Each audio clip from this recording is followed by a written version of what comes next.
Greetings, everyone. I know some of y'all are still very much tied up with the whole Russia-Ukraine thing. It is the major news of the hour right now. But we forgot to do a stream on some issues that are happening in Colombia right now, specifically the legalization of late-term abortion up to I think 2/3 or 24 weeks or I think 6 months, if I'm not mistaken. With me, I got the homie Lucho. Obviously, he's Colombian. He's in there. He knows a lot more about the historical and legal developments of this situation and how we got here. So I'll just give you the floor, man. How's it going? Well, man, it has been really preoccupying what has been happening on here, but we are all good. We are making the good fight, and we are gonna analyze what has happened the last 20 or 30 years with this abortion thing, how we can counter it up, and what can be done from this point on, so that this search not only as a guide to what happened here in Colombia, but how anyone in their own country can fight against this evil act, and how we can counter Satan in his own acts. All right, sounds good. So, if I'm not mistaken, I think you told me about how abortion has been kind of gradually been a thing. Like it's not like, say, for example, the U.S. or Canada, where I mean Canada has no laws regarding abortion, right?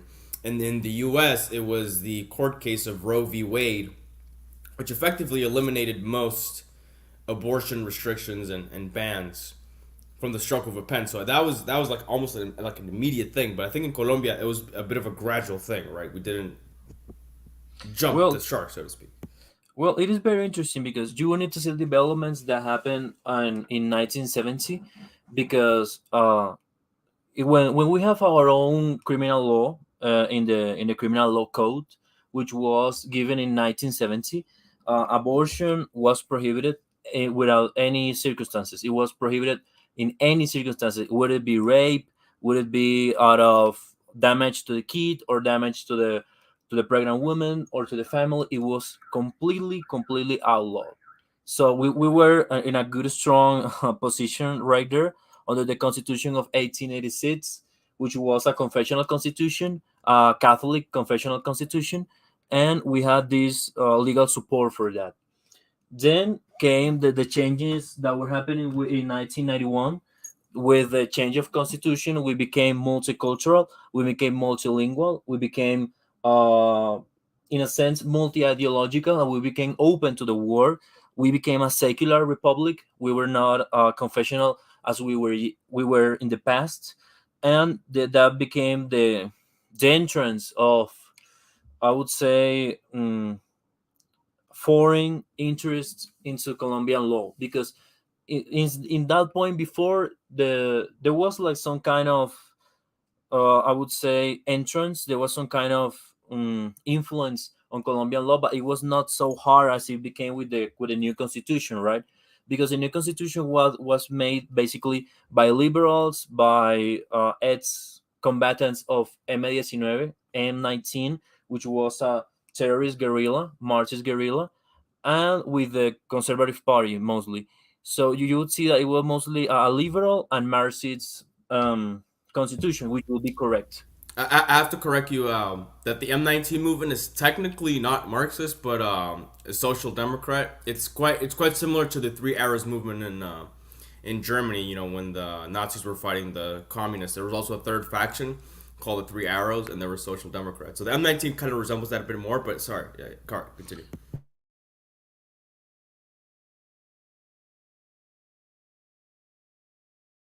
Writing, and right now what happened is that with the new constitution there was a change of laws and a change of cosmovision. Politicians were not looking at Colombia as a Catholic country anymore. They were looking at it as a secular country, as a country with no religion as a background. The Vatican still had a little bit of influence, although it became eradicated with time. Now that 30 years have passed, you can see that. A new case happened on the 2000s, 9 years after the constitution, which changed the criminal law in 2000s.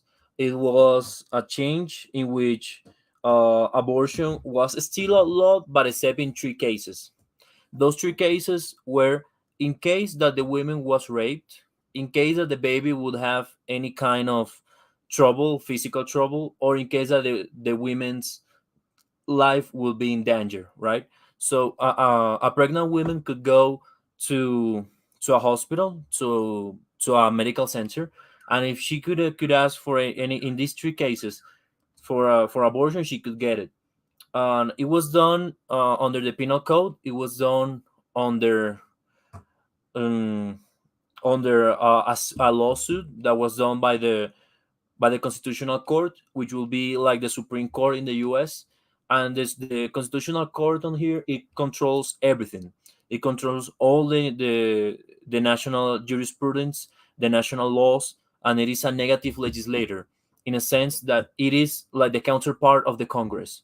So basically, it can legislate and it has immense power over our juridical order. So with that in mind, there was these three causalities, and then in 2004 there was an attempt to change that and challenge it. It didn't pass, and since 2004 it has been a series of attempts to change it. Normally the positions between the judges at the Constitutional Court, there are nine judges. Normally, it would be seven against two, but then the years pass and it will be five against four. Then to the point where we are right now, where it's five in favor, four against, and it is very laughable because in the decision that was taken on this year, uh, of the five that were in favor of it, three or four were men, and on the four that were against it, three were women. So it was a decision made by men towards women's bodies. So yeah, you could see that this will became like a kind of ideological movement. The feminists, they are mostly in top-notch universities, very rich bourgeoisie. You would say that they are middle class to high class type of women. They are not workers. They are not indigenous people. They are not poor people. And you would say that this is comes as an elite type of imposition, as a top-down kind of rule. It does not go down to the top. You would say that the normal, the common Colombian is against abortion, is against rape, and is in favor of taking care of the child, of the children. Because the typical Colombian still, even though he's not a Catholic, he's a Protestant or he has some kind of residue of Christianity in him. So he knows that abortion is bad. Um, I think, well, I think that Colombians are gonna push back because, as I told you, this comes like a top down kind of order, and it is not organic. It is not common. It is just done by women that are in colleges that want to imitate America. That is very thin. We have like a type of cultural domination kind of stuff, where the American colleges exert some influence on their papers, their academics, and it is copied by Latin American colleges and Latin American women who want to be on the wave, on this kind of revolution, this kind of movement for quote unquote women's right. And I would say that why I'm against abortion. I am against abortion because it takes down the protection that is normally on life. So what is going to happen?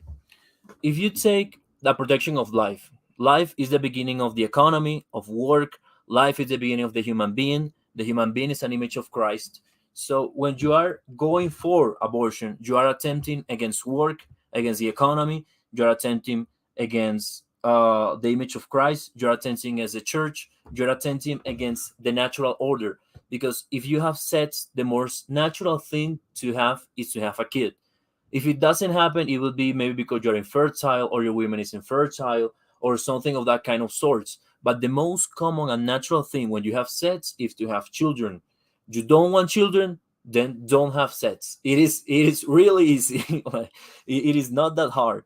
And in the axiological type of stuff, in regards to values, when you see it on the juridical order, you would say that if you are permitting murder, then why not murder someone on the street? Why homicide would be then uh will be then penalized. It makes no sense. And it will be to kill an innocent baby, because he's innocent. Why I am again? Why I am against it? Because I am not in favor of killing innocent people.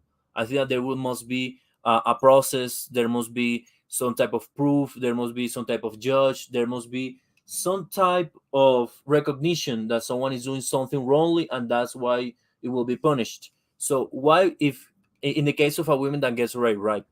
A girl, a girl gets raped, and then she gets pregnant. How does killing the baby, an innocent baby, how does committing a crime solve another crime that was a rape? It makes no sense. And that's why I am in favor of adoption. I think that if a girl does not want her kid or her baby or her children because of social problems, economical problems, she doesn't have the money, she should be in the ability to give it to a family that wants it, to a person that wants it, to a church, to her nearby parish. That's why I'm in favor of less regulations towards adoption, because I think that it will be great. It will be really good and really great. Then that's a way we can counteract this wrongful act. Because when you see it, it is not just the law; it is the socio-economical background and the context that goes around it. You would be you will be need to take care of the women, take care of the family, to protect it in your community, in your parish. So that is the way that you can you can fight this. We can fight it by protecting the women, protecting the family, and making men accountable. If the rapist needs to be persecuted. Absolutely. So I was gonna. I don't think that we're gonna have any pro-abortion people here because it's very early. Most people tune in at night.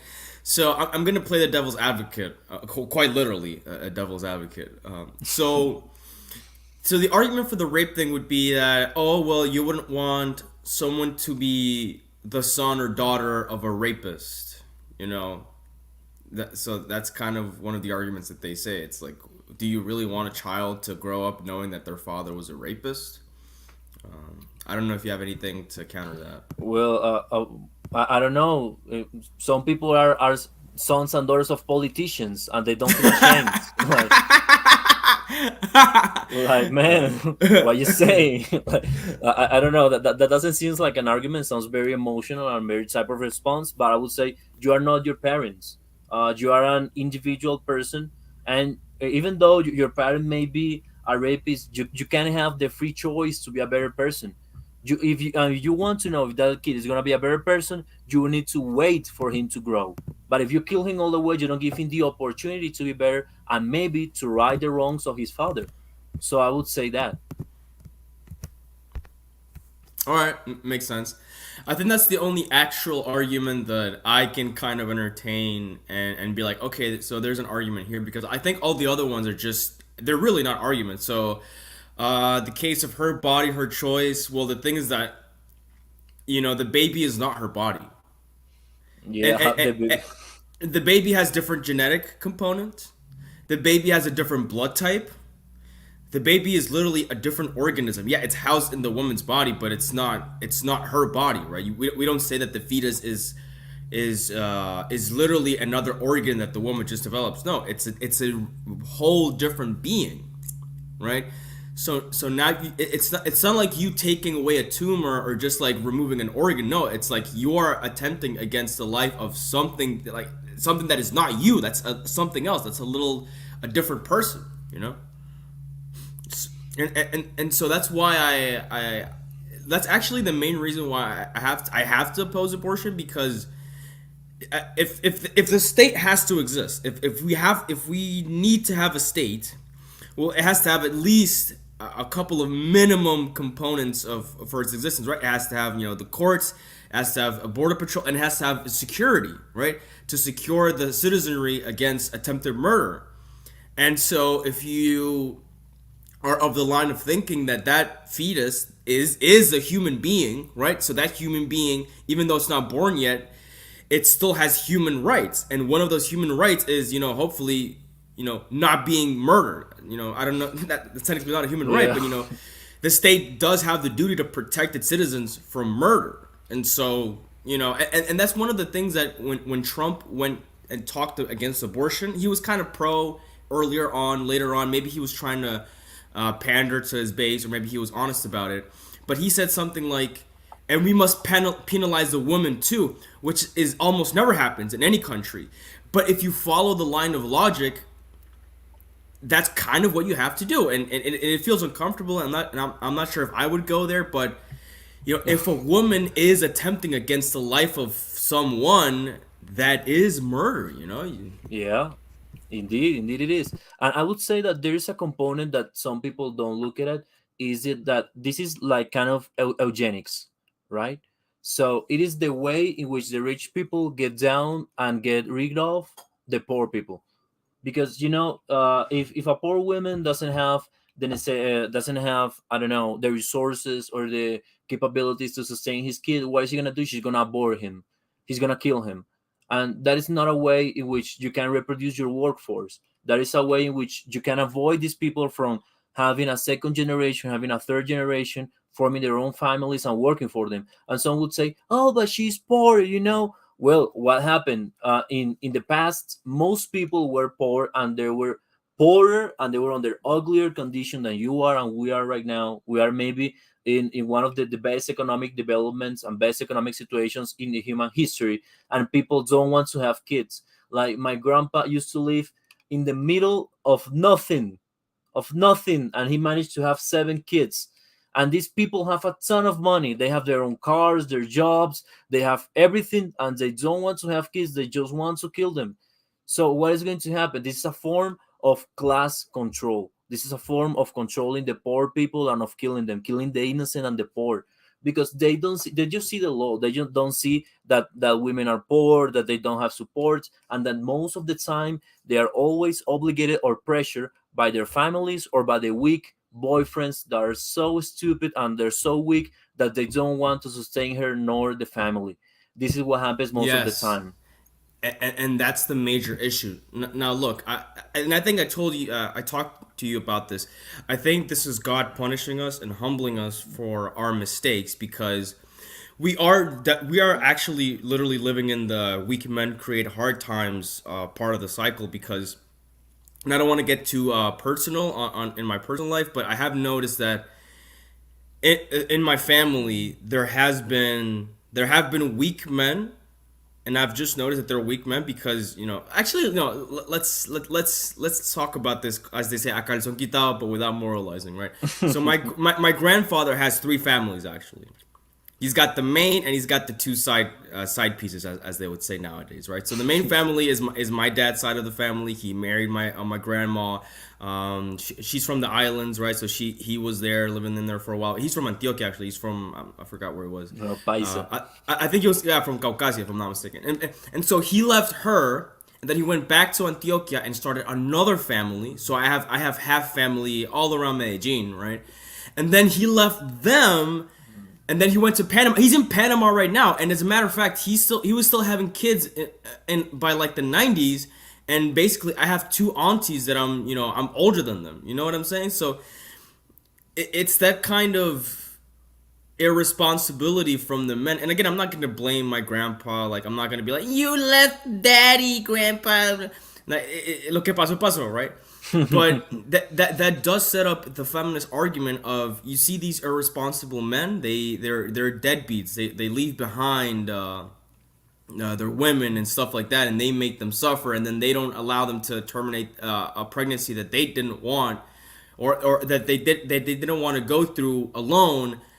So I think, honestly, this gives us the perfect opportunity to be even more deep within our values, because the stereotypical, like, argument against pro-life people is like, oh, you guys are hypocrites, you only care about life when it's born but not afterwards, and blah blah blah, and that type of thing. And so I think it's time for us to double down on our values and be even more strict with ourselves in the realm of family and childbearing, right? As you said, if you don't want to have a kid, don't have sex. Okay, don't go there. Don't go there. But if you absolutely must have to, like, I'm not saying you have to, but it's like, oh my god, I just have to have sex for whatever reason. There's so many ways to not have a baby, like, you know what I'm saying? That doesn't require abortion. You know what I'm saying? Like, Yeah, and there is another way. Like, there are well, I would see that something that most of the pro life people don't get, and I'm gonna say this as valid and as a way of enhancing because I support the movement. It is that they just see us at the law part of the deal. They just see as the law that it needs to have the prohibition. Well, you need to make orphanages. You need to adopt. You need to take care of the parish. It is not only that the kid is born; he needs to be fed. He needs to be clothed. He needs to be educated. He needs to grow up. He needs to learn to pray. He needs to learn how to count. Like I have seen this in my own family, as you say. Some of my cousins, women cousins, they marry wrong guys, and they are divorced right now, and they have little kids. What do I do whenever I see them? I give them gifts. I teach them how to count. I teach them some words in Spanish. I sometimes play with them. When it is needed, I will be educating them, teaching them how to read, because they are my cousins. They are my blood. They are part of my family. They are under my protection. That is what we need to do. We need to take care of our neighbor, take care of your family. Look at your own little at your own little cousins, at your own little brothers. You need to be looking out. You need to be helping them. And it is not just that the kid needs to be born. He needs an assistance. He needs an assistance by the priest, by the bishop, by the family, by the parishioners, by everyone. There is nothing more, I would say, hypocrite that just to get the kid and then he live as a life of misery. No, he needs to have the opportunity to grow up. To defend life is not just to defend that he was born. It's to defend in all of its forms. And even though if he gets a really weird illness or sickness, he needs to be treated. He's a human being, and you're gonna be responsible for him when Christ comes to you. When you come to Christ, I would say. So yeah, I would, yeah, this is a way in which we need to face ourselves as human beings. And I would say, don't have sex until you're married, and if you're gonna have sex, make sure that you want a kid with that girl. If you don't want a kid, or you're not in favor of having a kid with that girl, then say it up in your pants, man. It ain't that hard. No, yeah, yeah, for real. Because there are so many bad women out there, and I don't mean bad in since she's hot. Well, I also mean that, but also bad as in they are genuinely not good people to have a child with. And this also goes for the guy. There's a bunch of guys that if there's any girls seeing this, there are a bunch of guys who are just really irresponsible. Do not have sex with those men. They will mess your life up, right? And so same thing the other way around, right? So I understand that a lot of us are young, over 18. I don't think I have any under 35s here or under 40s. So we do have a very high sex drive. I understand that. I understand that. But you need to be able to control that urge, okay? And to channel it into something more productive. And I'm being a bit hypocritical here because I do be chasing these women, and that's you know what I'm saying. Like, it's hard. I get it. It's hard. Yeah. I'm the alcoholic telling you guys not to drink. I get that. I get that. But it really is true. Like, spending your time chasing women for cheap sexual gratification not only is not moral, it's just not very productive. There's so many more other things you could be doing with your life. Getting money, educating yourself, helping out with charity, going to prayer, Yeah. fasting, reflecting, and once you realize that sex is very like casual, Spiritual. yeah, yeah, like casual, but casual sex is very cheap. It's like going to McDonald's every day. Like, eventually you're gonna realize that this is horrible for me. Like, this is not nutrition. This is not, like, I'm just fulfilling a void out here. Yeah, and not only that, I would say that there's an argument. If you don't defend life, then you're not gonna defend work, because you need to be alive to work. You need to be alive to be part of the economy. You need to be alive to take care of others. So if you don't protect life since conception, then that kid is not gonna work. That work is not going to the economy, and what you're gonna have is a deflating society. And I would say that this is some kind. Oswald Spengler talk about this. This is like a metaphysical twist towards death. Like every time someone promotes abortion, they are a traitor to the poor class, a traitor to their own kind, a traitor to their country, and a traitor to their nation. It's like promoting sodomy. If you are gonna promote sodomy or you are gonna promote abortion, then you are against your own people, you are against the development of your people, and you are for death. And that is a metaphysical twist, a metaphysical change, as Oswald Spengler would say. So you need to see these people as what they are. They are traitors, and they are not your friends. They are not your allies. They are not in favor of that small kid. No, they are not in favor of it. So what you need to look at is, how can I, as a man, contribute to this? By getting married, by teaching kids. I work with associations, or I have friends in associations which give we are universitaries, as me, and they give classes to kids that don't have any resources on public schools. I teach my little kids. I give to charity. My mom has a foundation where I live in. I try to help people. What you need to do is help yourself first. Maybe stop drinking that too much alcohol. Some alcohol is good, some whiskey is not gonna send you to hell. Stop hooking up with women. Costeño, caramba. Bro, some whiskey is not gonna send you to hell. No, but yeah, you need to start taking care of yourself and then to take care of others, because you need to arrange your life in such a way that you can help others. So you need to start looking at these people as demons. People that support abortion are nothing more than that. They want the destruction of the low class, because you see, these women, there are women that they have no sufferings, top-notch colleges, top ton of money, and they have abortion because they want to have a ton of sex with their stupid ass boyfriends. That is what they are. Bourgeoisie women, stupid women that haven't worked a day in their life. Facts. All right, so we're just gonna wrap this up so you can leave. I know you're a bit pressed for time, No, but so bro, the don't worry. I have an entire hour. So okay. So the game plan here is I put it in a couple of things. So pray, especially you said you guys were gonna do tons of prayers in front of abortion clinics and just raising awareness of the perils of abortion, because I hopefully we still have freedom of speech in Colombia, so at least we could be able to make the case in front of the abortion clinic. The second one is own up. If you do get a girl pregnant, and you shouldn't, but if you do not abort. Own up. Be a father. Tell her, hey, you know what? This is not a mistake. This is a blessing. We're gonna get through this, and I'm gonna be there no matter what for you and for the kid. Okay. But if you don't want that to happen to you, then do not have casual sex. Okay. There's always a risk.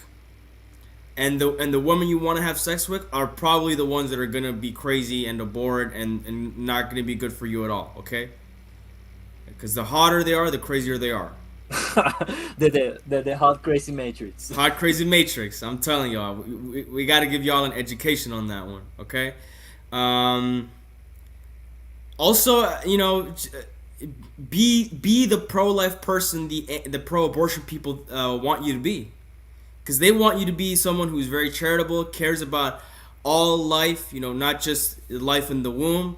As Lucho said, charity, helping people out.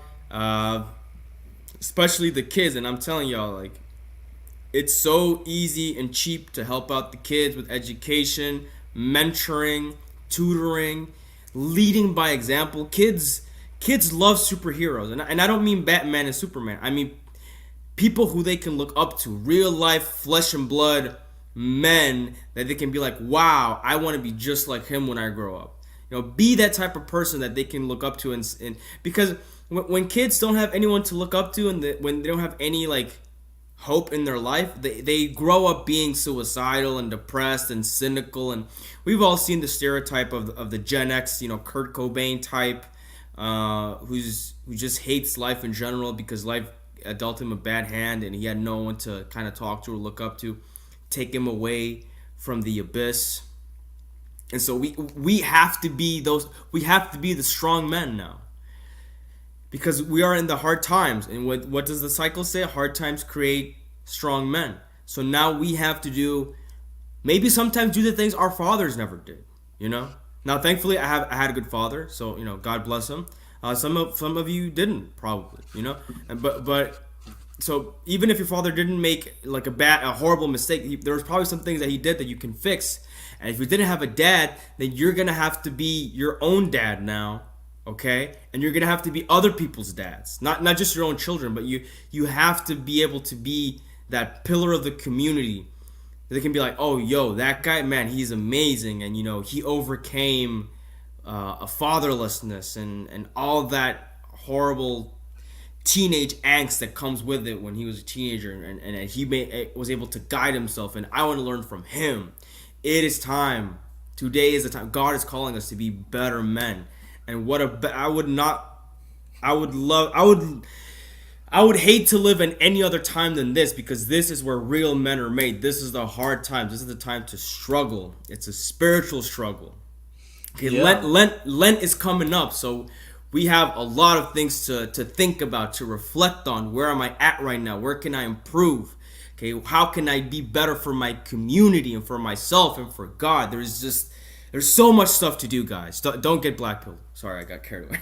No, no, no. It is good. It is good. I would say that there's grace. There is always divine grace behind it.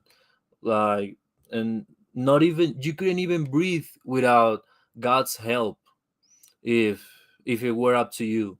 As a human person, as an individual, you are immortal. You can get sick rapidly. You are very fragile, but with your family, with your community, you are something bigger. And in the church with Christ, you are even bigger. So I would say, as Claude said, yeah. So some of us, well, my parents divorced. Like, my parents didn't even get married. They just went on and break up. And well, I saw this growing up, and one of the things that I told myself when I was growing up, I am not gonna be my father. I'm gonna be better than him. And even though right now I am older, I am in my 20s right now, he always asks me for advice in regards to administering his business, to taking care of my cousins. Whenever something happens to my grandma, he calls me. Something happens to one of my cousins or my aunts or my uncles, all of my family, they look at me. They look at me. What is your opinion? What do you think of this?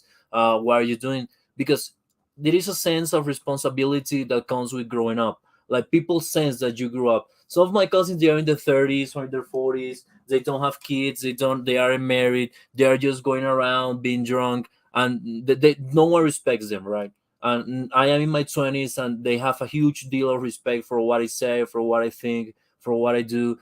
So yeah, you can be a superhero. You can be a kind of example for the kids and for your own family, in that sense. But and all to God's grace, all to God's grace. And you need to be very very mindful, because some people are like, oh, I just want to kill myself, nihilism, just doing drugs and doing alcohol all day. Like, you need to clean up your senses, you need to clear up your conscience, right? Because when you are on drugs, you are not seeing reality for what it is. When you are drinking, you're not seeing reality for what it is. Even it was Thomas Aquinas who said that drunkenness is such a sin because it is man cutting off his conscience, on his own volition, on his own kind of desire. So it is you basically getting out of reality because you want to, and that is not good. You need to face reality, because reality is what God created. Reality is made good by God. So you need to start looking at the reality of your family. Like, what is my role on my family? What is my role with my brother? What is my role with my mom, with my dad? Like, with my little brother, he's in a school. He's gonna finish high school. He sometimes calls me up. Hey, I need to do this kind of work. I need to for you to help me. And sometimes I am really busy, studying for exams. I am giving classes, or I am working, and it is hard. But I am like, yeah, what do you need? Yeah, oh yeah, this you can look up this up in Google, blah, blah, blah. And I tell him. Or I am with my little cousins, playing with them. I'm like, hey, how are you at school? Are you studying? Yeah, do you know how to count? And I buy them something so that they can learn how to count or stuff like that. You need to start taking care of your own family. Like, don't be isolated. You're not isolated. You have a ton of family ties that you don't see them because you're just focusing on yourself. You need to start looking at other people. You need to stop looking at the mirror and start looking around. And in that sense too, if you want to fight abortion, I would say that the best would be to go to the abortion clinics and pray. You're gonna be persecuted in their way, right? In this life, suffering is a constant and not a variable. You're always gonna suffer, either because you're mortal, because you're weak. So my own advice would be, you better suffer for truth. You better suffer for what's good than suffering from what's false. So it will be better for you to suffer for life, to suffer for family, to suffer for God, to suffer for Christ, than to suffer for men freaking using their anus as a sex organ. You know, it would be better to suffer for life than to suffer for sodomy or suffer for LGBT kind of people. So if you're gonna suffer either way, you better suffer for what's good, for what's beautiful, and for what's true.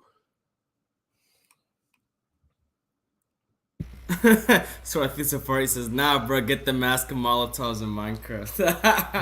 I mean, for YouTube terms of service reasons, we can't endorse that. You know what I'm saying? I like to keep things non-violent. I still think we can make the argument. And definitely it's the example. Because in Colombia, there's a lot of hypocrisy in Colombia. I understand that. I think you said once that the conservative has a mistress and the liberal goes to church in secret, something like that. Yeah. Eso lo dijo Gabriel García Márquez. Yes. Gabriel Garcia Marquez, when the Hundred Years War passed on in 905, it was like 100 years ago. He said that the conservative, they go to church at 6 a.m. so that everyone looks at them and they know they are at the parish, and the liberals, they go to church on late night so that they can go to church and no one looks at them, but they both go to the same parish. Absolutely, absolutely, because I have seen this. I have seen many cases of what should be the men of the household not take up that responsibility. And then it's up to the woman to kind of do everything. And that kind of creates a matriarchal culture, which I don't think is healthy. I think patriarchy is where it's at. And patriarchy doesn't mean we're going to beat up women or abuse women. No, none of that. In fact, it's kind of the opposite. We're protecting women, we're safeguarding women, we're loving women. And so, yeah, it's going to be hard, especially, back home. We do have to be the men, as they say, be the change we want to see in the world. Just be better men. And I think people will be inspired by that. Yeah, and in a sense, you need to start. Talking is important, talking to people why abortion is bad, why it is against life, it is against work, it is against Christ, why. But it is not only talking. You need to start taking action. You need to go to your parish, talk to your priest. That is what I'm gonna do in an hour or so. I'm gonna talk to my priest and I'm gonna tell him, hey, what are we gonna do? This happened. What are we gonna do? I talked yesterday with some priests down here that are near my neighborhood, and they were like, "Yeah, abortion is really bad. We're gonna talk about that in the homily, and we're gonna pray on the abortion clinics." I tell them, hit me up whenever you want. I be there. If you need me in abortion clinic, I'm gonna be there, because that happened at my university, and this is very very funny. When the decision was made, I posted various texts saying that abortion was bad, it is killing your own kid, and how these people, they are so horrible. This is a bad decision, and a ton of people at my university were like, "Oh, what are you saying? Nah, nah, nah. You're so machista. You're so xenophobe. You're homophobe. Blah blah blah blah." And I was like, "Well, give me an argument. Give me an argument. If you want, we can see each other. We can look at stuff and we can talk." And I talk with various of them. Well, I am not in favor of abortion because this and that. I am in favor, of taking care of the kid, of adoption, blah, blah. And we were talking. They told me like, yeah, you are right. Adoption should be more promoted. And I was talking with them, and they were like, "Oh no, you're right." And I was like, "I am not afraid of you. I am not afraid of people persecuting me. Like, you should be glad that people are persecuting you for truth. Christ says it on the gospel. You should be happy that you are being persecuted, not sad. Like, you're fighting the good fight. You're running the good run. So in a sense, you shouldn't be afraid, because I know a ton of people, priests, bishops, they are so afraid. Oh, they're gonna persecute us. Oh, this abortion thing, it is bad, but I need to shut up because they're gonna cut funding. To hell with that. you know Christ always finds a way. God always finds a way to connect you with the right people, to make efforts to fight evil. But if either you are submitting yourself to evil, then there is no hope. You need to fight against that fear, and then against the whole world, because you are with Christ. If Christ is with us, then who is against us? But you need to look at this as a metaphysical shift towards death. And you don't want that. You want life to prosper and to happen. So don't be hypocritical. Don't just think it. Talk about it. Be honest with people. Yeah, I am pro-life. What? Yeah. Do you have a problem with that?